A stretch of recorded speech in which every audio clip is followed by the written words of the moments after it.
स्वामी विवेकानंद को तालियां इसलिए मिली कि बाकी सब लेडीज एंड जेंटलमैन कह रहे थे। जब मैंने रिसर्च किया, मेरी लुई बर्ग नाम की महिला ने 6 ग्रंथ लिखे स्वामी विवेकानंद की विदेश यात्राओं के, Swami Vivekananda in the West new discoveries इस नाम से।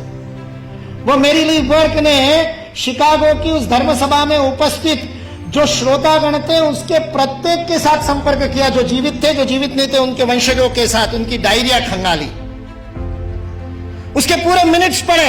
और उसके बाद में वो कहती है स्वामी विवेकानंद पहले व्यक्ति नहीं थे, चौथे व्यक्ति थे। उनसे पहले 3 लोगों ने ब्रदर्स एंड सिस्टर्स नाम का संबोधन किया था। श्रीलंका से एक बौद्ध साधु गए थे, धम्मपाल अंगीकारा, उन्होंने किया था। एक बौद्ध भिक्खु जापान से आए थे, उन्होंने भी यही बंधु और भगिनी वाला संबोधन किया था। और तीसरे प्रताप चंद्र मजुमदार थे, जो भारत से ही गए थे, थियोसॉफिकल सोसाइटी के प्रतिनिधि थे, उन्होंने भी किया था। स्वामी विवेकानंद चौथे थे। उस सभागृह ने पहले 3 बार वो संबोधन सुना था, उसके बावजूद नाविन्य के कारण तालियां नहीं बजी थी 2.5 मिनट तक। उसके बावजूद 2.5 मिनट तक तालियां बजी, क्योंकि वहां खड़े हुए व्यक्ति के अंदर वह भातृत्व का, वह बंधुत्व का, वह अपनत्व का, वह आत्मीयता का, मेरा कोई है, इस प्रकार का बोध उस वाणी के माध्यम से श्रोताओं के साथ जुड़ा था। सुभाष चंद्र बोस बहुत जबरदस्त वक्ता थे, मुर्दे को जगा दिया उन्होंने। अपनी पूरी आजादी सेना युद्धबंदियों में से तैयार की थी। हारे हुए युद्धबंदियों के कैदियों के बीच में ऐसे प्राण फूंकते कि आजाद हिंद सेना की स्थापना हो जाए। वो सुभाष चंद्र बोस कहते हैं आज स्वामी विवेकानंद जीवित होते तो उनके पैरों में मैं बैठा होता।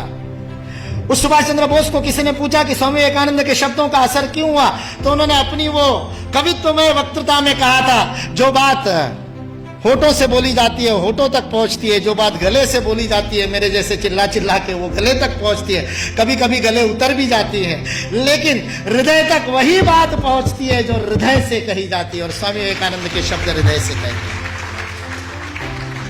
सारा 1.5 महीने का अपमान विष का प्राशन करने के बाद ये शिव वहां खड़ा होकर के कल्याण के मंत्र बोलता है और अमेरिका निवासियों को बहनों और भाइयों कह करके बोलता है, जिन अमेरिका वासियों ने उसको खाने के लिए नहीं दिया था, दर दर की ठोकरें खाने पर मजबूर कर दिया था, यू ब्लैक गेट आउट कह करके जिसका हर दरवाजे पर स्वागत हुआ था, 1.5 महीने तक अपमान सहने के बाद उस अपमान के विष को पी करके भारत का हिंदुत्व का सच्चा प्रतिनिधि जिसने गर्व से कहो हिंदू है, उस दिन 11 सितंबर को पहली बार बोला था कि मैं गर्व से कहता हूं कि उस हिंदुत्व का मैं प्रतिनिधि हूं। बस स्वामी विवेकानंद सच्चे अर्थ में प्रतिनिधित्व करता है और उस पूरे सभागार को ही नहीं, पूरी अमेरिका को अपने भातृत्व बोध से बोधित करता है।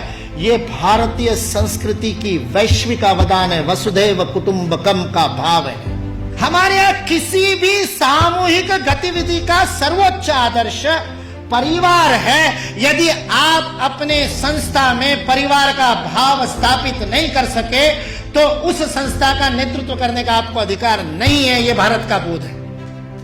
मैं कहता हूं ये कुछ नहीं बिगाड़ सकते, ये विकृति फैलाने वाले कुछ नहीं बिगाड़ सकते, क्योंकि इस देश का समाज जीवंत समाज, और जो शरीर जीवंत होता है उसके नाक में धूल का कण जाता है तो छींक मार करके भगा देता है। भारत ने भी छींक मार दी तो भाग गए बेचारे, कहां जाएंगे।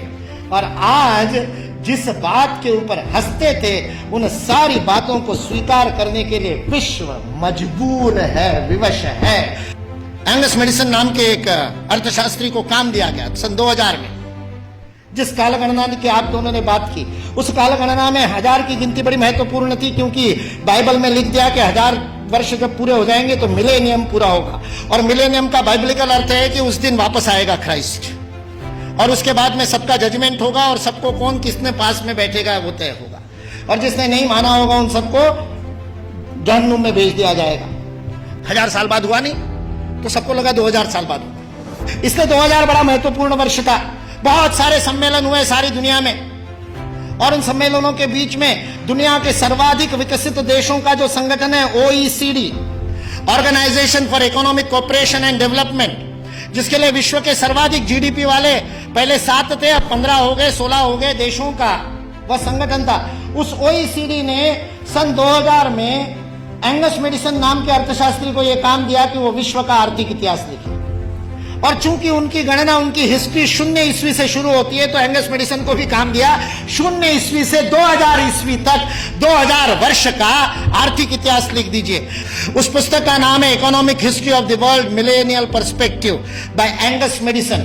OECD.org इस वेबसाइट से आप डाउनलोड कर सकते हैं। 2000 वर्ष का आर्थिक इतिहास लिखा है एंगस मैडिसन ने। और वह एंगस मैडिसन कहता है कि पहले 1500 वर्ष 0 ईस्वी से लेकर के 1490 तक 99 तक सारे विश्व के जीडीपी में लगभग 2/3 66% योगदान देने वाला देश कोई था तो वो भारत देश था।